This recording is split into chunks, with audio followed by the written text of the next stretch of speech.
Hi everyone! Today I'm gonna show you how to handle our plugin translations.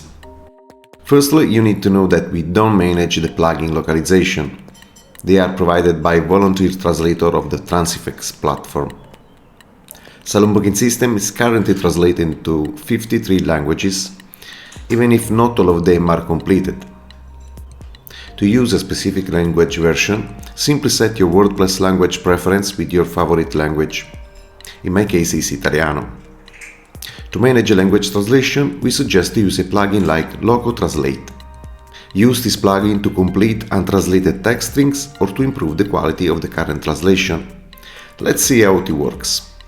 Once installed LocoTranslate, go to Plugins section. Click on Salon Booking System, search your language translation, in my case it's Italian. The first time you start your own translation, remember to perform this action. Go to Relocate and select this option. This way you'll not lose your own translation when you update our plugin. Now let's go back to the translation editor. Remember to click on Sync button before starting.